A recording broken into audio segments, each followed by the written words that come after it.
یہودی اور عیسائی حضور کی بارگاہ میں آئے. پہلے عیسائی آئے مناظرہ کرنے کے لیے، پھر یہودی بھی آ گئے اور یہ آپس میں الجھ گئے. اس موقع پر یہودیوں نے کیا کہا؟ قرآن بیان کرتا ہے وقالت اليہود لیست النصارى علی شیء. یہودیوں نے کہا عیسائی کسی دین پر نہیں ہے. یہودیوں نے عیسائیوں سے کہا تمہارا تو کوئی دین ہی نہیں ہے، تم من گھڑت تم نے دین بنایا ہے. وقالت النصارى لیست اليہود علی شیء. اور عیسائیوں نے یہودیوں سے کہا کہ یہودی کسی دین پر نہیں ہے. وہم یتلون الکتاب، حالانکہ وہ کتاب پڑھتے ہیں.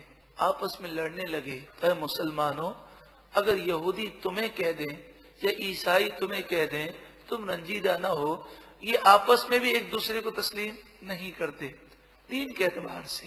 ہاں یہ الگ بات ہے کہ جب اسلام کو نقصان پہنچانے کی بات آتی ہے تو الکفر ملت واحدہ، روایت میں فرمایا گیا کہ تمام کافر اسلام کے خلاف ایک ہی ہیں. یہودی ہو، ہندو ہو، عیسائی ہو، جب اسلام کے خلاف آتے ہیں تو سب مل جاتے ہیں، ورنہ یوں آپس میں ان کے اختلافات ضرور ہیں.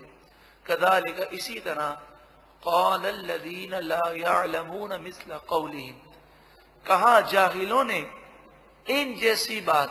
جو جاہل لوگ ہیں، یعنی جو نہ یہودی ہیں نہ عیسائی ہیں، ان پر کوئی کتاب نازل نہیں ہوئی، انہوں نے بھی یہی کہا کہ ہم ہی حق پر ہیں، باقی سب کا کوئی دین نہیں. حق پر تو صرف مسلمان ہیں جن کے پاس قرآن ہے اور جن کے پاس دین اسلام ہے جو واضح اور صحیح دین ہے. فاللہ یحکم بینہم یوم القیامہ، بس اللہ تعالی قیامت کے دن ان کے درمیان فیصلہ فرما دے گا. فیما کانوا فیہ یختلفون، ان تمام باتوں میں فیصلہ فرما دے گا جن میں وہ جھگڑا کیا کرتے تھے. نبی کریم صلی اللہ علیہ وآلہ وسلم عمرے کے لیے روانہ ہوئے 6 ہجری میں.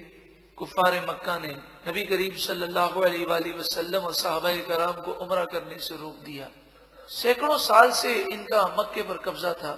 مسجد الحرام پر انہوں نے قبضہ کیا ہوا تھا. 360 بت نصب کیے ہوئے تھے. اللہ کی مسجد میں اللہ کے ذکر سے عمرہ کرنے سے روکا. فرمایا ومن اظلم ممن منع مساجد اللہ ان یذکر فیہا اسمہ، اس سے بڑھ کر کون ظالم ہوگا؟ سب سے بڑا وہ ظالم ہے جو اللہ کی مسجدوں میں اللہ کا ذکر کرنے سے روکے. وسعی فی خرابہا، اور اس کی ویرانی میں کوشش کرے. کہ جب مسجد سے اللہ کا ذکر روکا جائے گا تو مسجد کی ویرانی ہے. یہ مسجد الحرام پر سینکڑوں سال سے قبضہ کیے ہوئے ہیں اور بڑے غرور و تکبر کے ساتھ مسجد الحرام میں داخل ہوتے ہیں. اولئک ما کان لهم ان يدخلوها الا خائفین، ان کے لیے جائز نہ تھا کہ یہ مسجد الحرام میں داخل ہوں الا خائفین، مگر اللہ کے خوف سے ڈرتے ہوئے انہیں داخل ہونا چاہیے تھا. اتنے یہ ظالم لوگ ہیں. لہم فی الدنیا خزی، ان کے لیے دنیا کی زندگی میں رسوائی ہے. وَلَهُمْ فِي الْآخِرَةِ عَذَابٌ عَظِيمٌ، اور آخرت میں ان کے لیے بڑا عذاب ہے. اس آیت کی تفصیل سے یہ معلوم ہوا کہ مسجد الحرام میں جو کچھ بھی ہو، کہ جس کا قبضہ ہو وہ حق پر ہے، یہ کوئی دلیل نہیں ہے. 350 سے زائد 360 بت نصب ہیں، کئی سو سالوں سے ان کا قبضہ ہے، وہ حق پر نہیں ہے. آج بھی بیت المقدس پر یہودیوں کا قبضہ ہے، وہ حق پر نہیں ہے.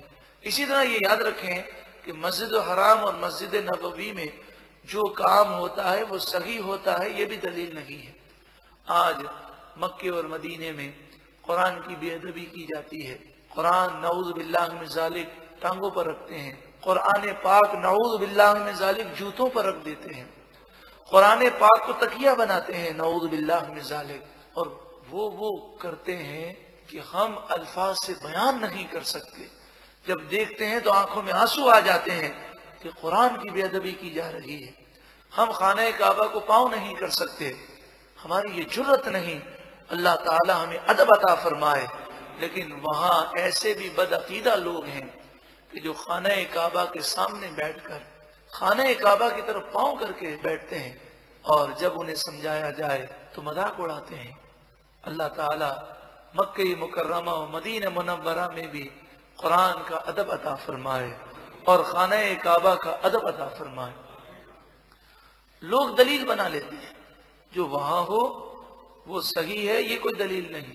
قرآن ہمارے لیے دلیل ہے، احادیث طیبہ دلیل ہے۔ نمازی کے آگے سے مکے میں جائیں، مدینے میں جائیں، جدہ میں جائیں، جس مسجد میں جائیں، یہ آفت وہاں پر بلا عام ہے کہ نمازی کے آگے سے گزرنا کوئی عیب نہیں سمجھا جاتا، حالانکہ نبی کریم صلی اللہ علیہ وآلہ وسلم نے فرمایا اگر نمازی کے آگے سے گزرنے والا جانتا کہ اس میں کتنا بڑا گناہ ہے تو 40 سال تک وہ کھڑے رہنے کو پسند کرتا لیکن نمازی کے آگے سے نہ گزرتا۔ ہاں، جو طواف کر رہا ہے حضور نے صرف اسے اجازت دی ہے کہ طواف کرنے والا نمازی کے آگے سے گزر سکتا ہے۔ ارشاد فرمایا وَلِلَّهِ الْمَشْرِقُ وَالْمَغْرِبُ، اللہ ہی کے لیے مشرق اور مغرب ہے۔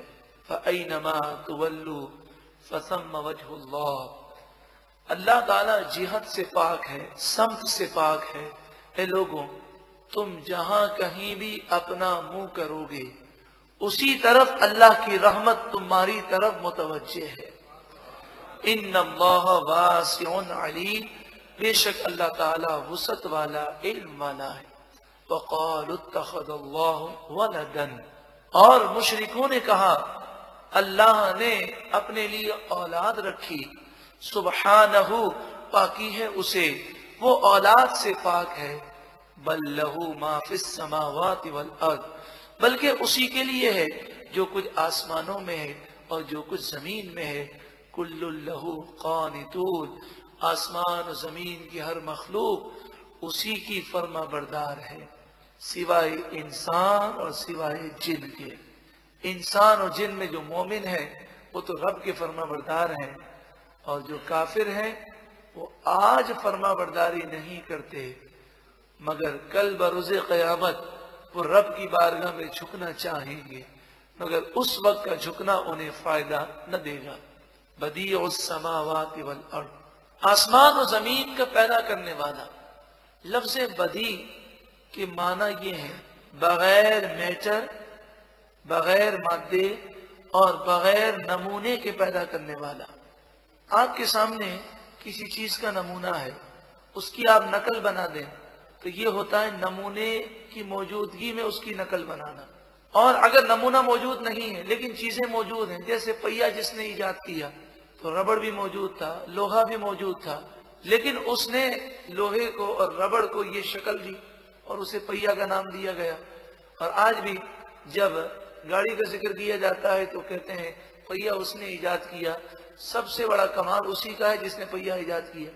تو اسے ایجاد کہتے ہیں کہ میٹر موجود ہے، مادہ موجود ہے اور اسے جوڑ کر کوئی نئی شکل بنائی جائے۔ لیکن اللہ تبارک و تعالی نے جو کائنات بنائی، نہ تو اس کا نمونہ موجود تھا اور نہ مادہ موجود تھا، بغیر نمونے کے اور بغیر مادے کے اس کائنات کو پیدا کیا۔ ایسا نہیں تھا کہ مٹی تو موجود تھی، پانی تو موجود تھا، یہ ساری چیزیں موجود تھیں، پھر زمین میں انہی چیزوں کو جوڑ دیا گیا اور زمین بن گئی، ایسا نہیں۔ اور جہاں تک کہ سائنسدان کی ایجاد کا تعلق ہے، اس ایجاد کی بھی کیا حیثیت ہے؟ اس سائنسدان کو پیدا کس نے کیا؟ اللہ نے۔ اسے عقل کس نے دی؟ اس کے ہاتھ میں قوت کس نے دی؟ تو حقیقی طور پر سب چیزوں کو بنانے والا اللہ تعالیٰ ہی ہے۔ بدیع السماوات والارض، آسمان و زمین کا پیدا کرنے والا ہے، وہ بدیع ہے، بغیر نمونے اور بغیر میٹر کے، بغیر مادے کے، وہ جو چاہے پیدا کرتا ہے، وہ جو چاہے کر سکتا ہے۔ وَإِذَا، اور جب قضا امرا، کسی کام کا فیصلہ فرمائے، فَإِنَّمَا يَقُولُ لَهُ، تو اس کام سے کہہ دیتا ہے